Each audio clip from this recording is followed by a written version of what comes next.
I'm Sandy Thompson and I'm the Artistic Director of Poorboy, who are a site-specific and promenade theatre company. We've been given a range of fantastic spaces around the building, some of them public, some of them private, some of them very new build with lots of glass and windows, and some of them part of the old building.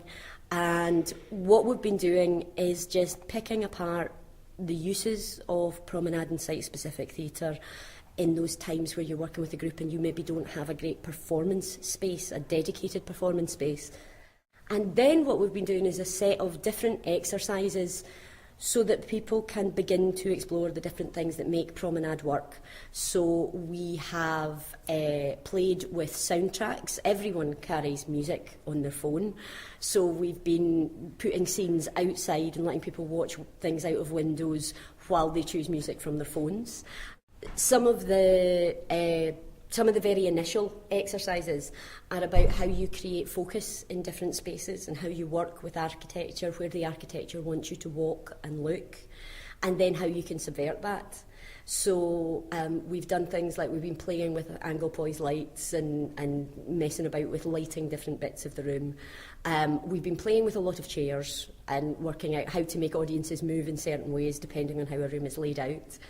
And then as soon as someone opened a window, we started climbing in and out the windows, because what you have here is fantastic gardens and sculptures that are right outside.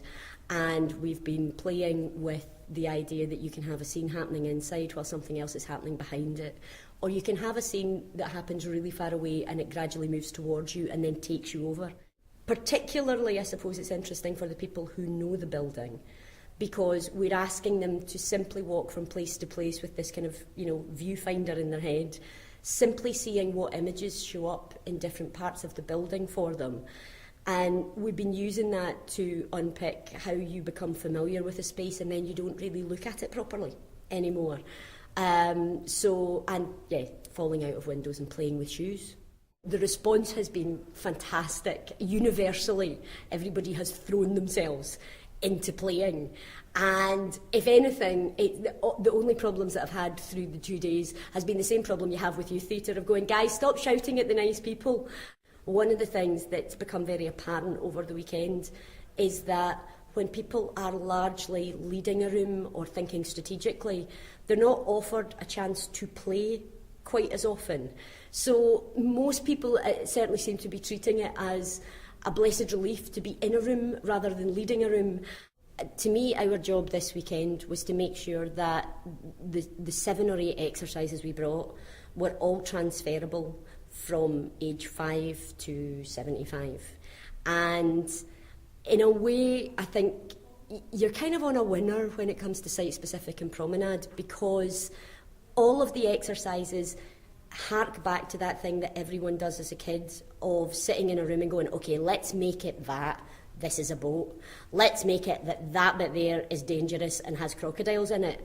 So to a certain extent, not only is it transferable to working with youth theatre, to be honest, some of the most challenging work I've made with youth theatre, because they have no fear. And actually, it takes adults a little bit longer sometimes to get back to that idea of playing in a space and inventing things. There's a visual literacy, there's an understanding at a very early age with children about how images and sound go together in a kind of, a media-based way.